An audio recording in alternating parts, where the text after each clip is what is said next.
Gospel.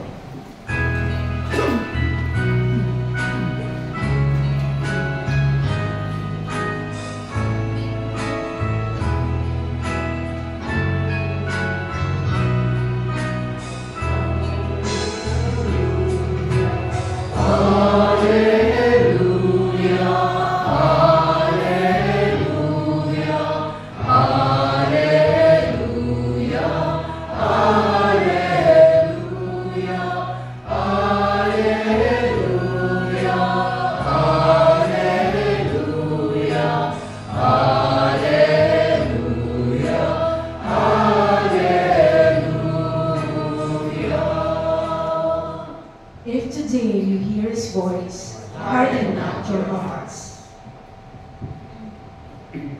The Lord be with you. And with your spirit. A reading from the Holy Gospel according to Matthew.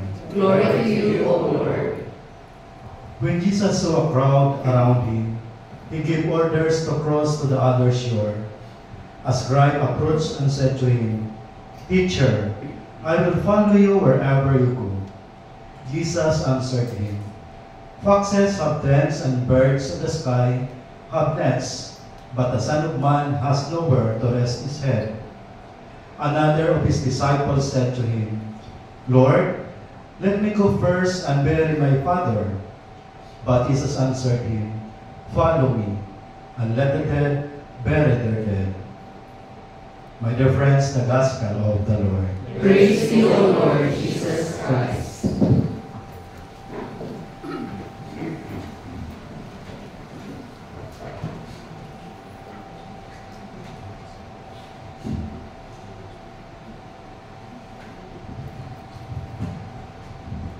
Isang mapagpalang tanghali po sa inyong lahat.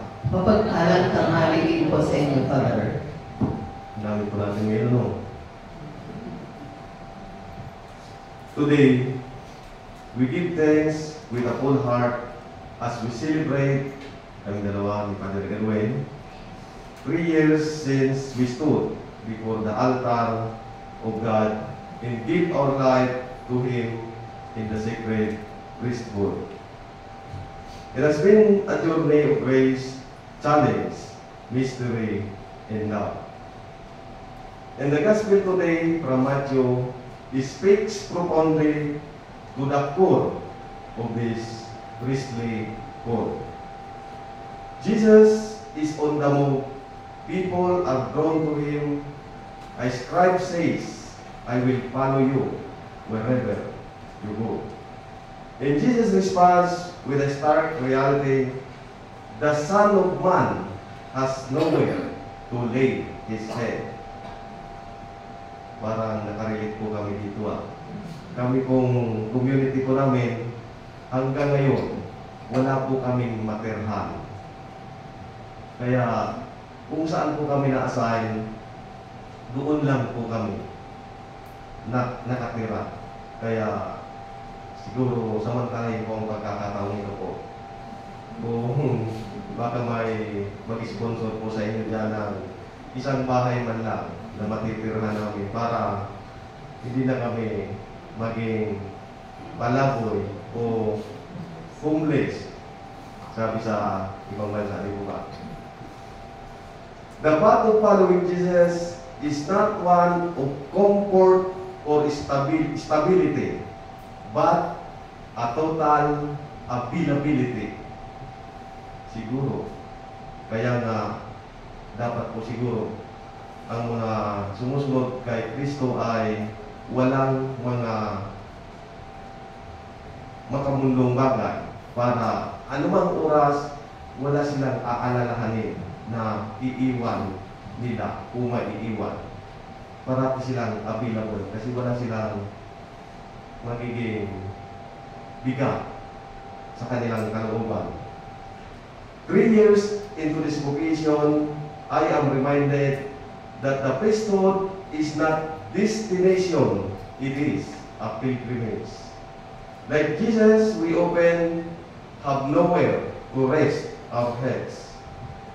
The phone rings at all hours. Totoo po ito. Nangyayari po ito dito sa amin. 1:00, 12:00, 2:00, 3:00. may tumatawag sa amin. Kaya minsan, mga 3 gabi, wala kaming tulog. The heart breaks with the pain of people we serve. Dito, nung nakaraan, 4 na oras, counseling, sakit na yung ulo ko, hindi pa ako kumain. Ganun ang buhay ko namin. Our plans are interrupted by God's greater plan. But in these interruptions, Christ speaks. Sa lahat ng mga nangyayari sa amin dito sa loob, may sinasabi ang Diyos. Minsan, hindi namin ma-reach out o hindi namin mag-gets. Pero, ang kanyang plano mas para sa ikakabuti namin at para sa aming mga pinaglilingkuran. Another one says, "Let me first bury my father." And Jesus answers, "Follow me, and let the dead bury the dead." These words are not cruel, they are radical. They are called to a total commitment to leave behind even what seems most urgent, most justifiable for the sake of the kingdom. 3 years ago, I made a promise to live in celibacy, to obey and to serve.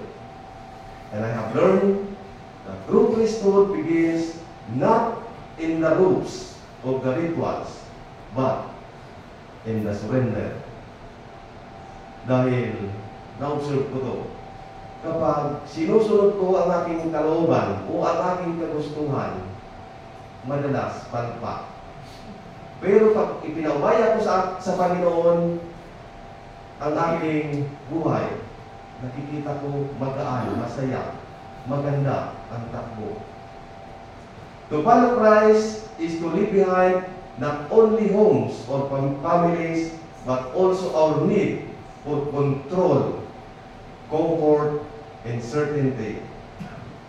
This gospel confronts me, it reminds me that priesthood is not a title, but a continual yes. Ito ang nakakalimutan minsan ng mga pari. Akala nila, kung pari sila, untouchable sila. Pero mali.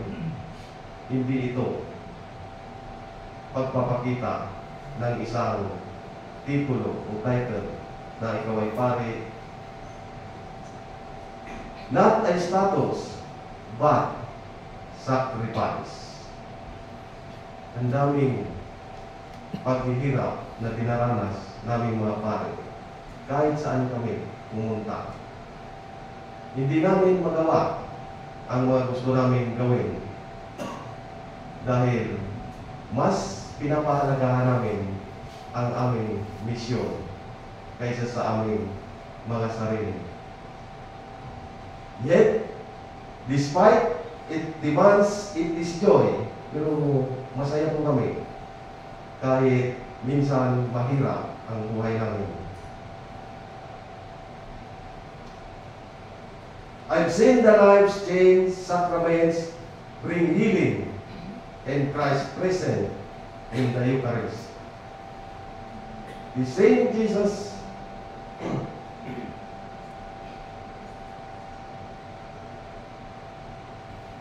The same Jesus who calls us away from our comforts also provides the strength, the peace, and the deep joy that the world cannot give.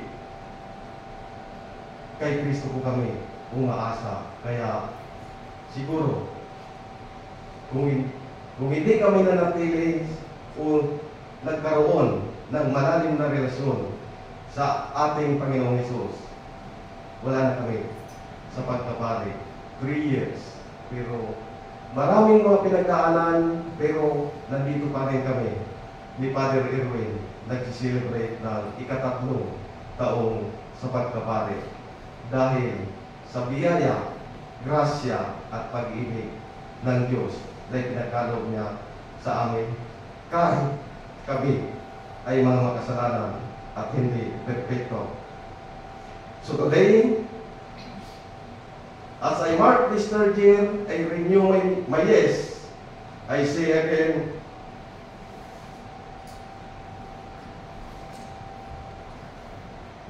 with trembling trust, Lord, I will follow you.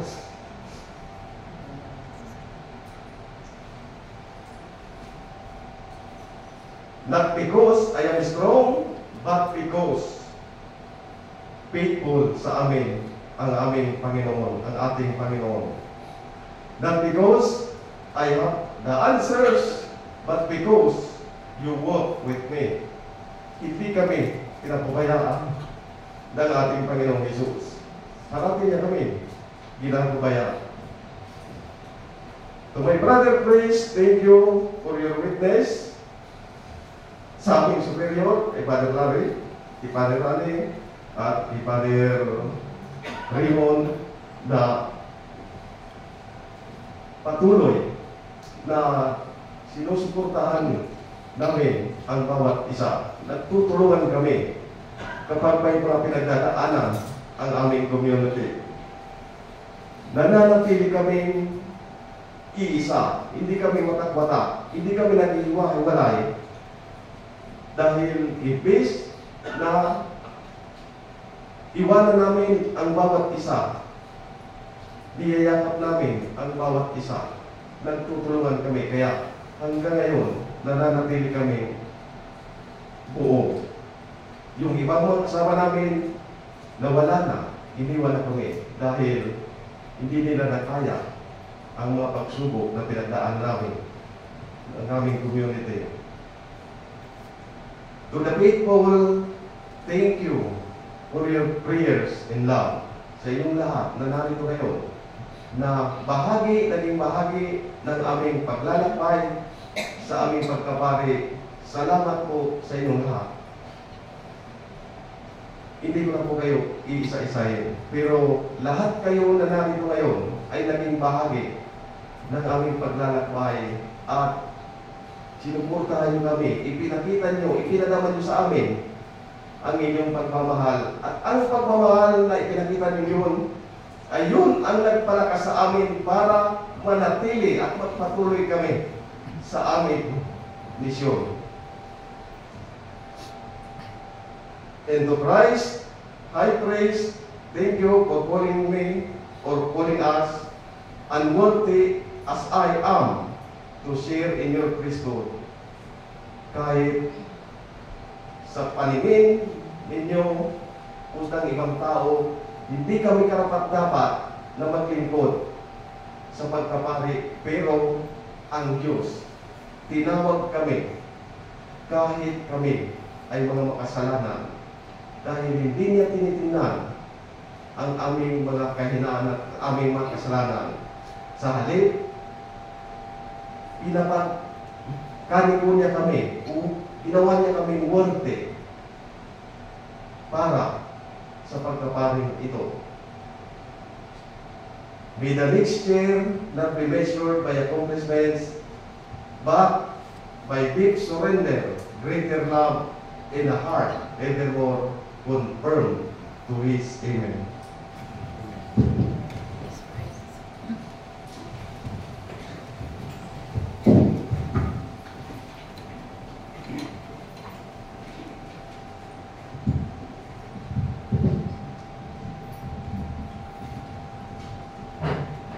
Because Jesus became an itinerant preacher of the kingdom of God, He didn't enjoy the security of home.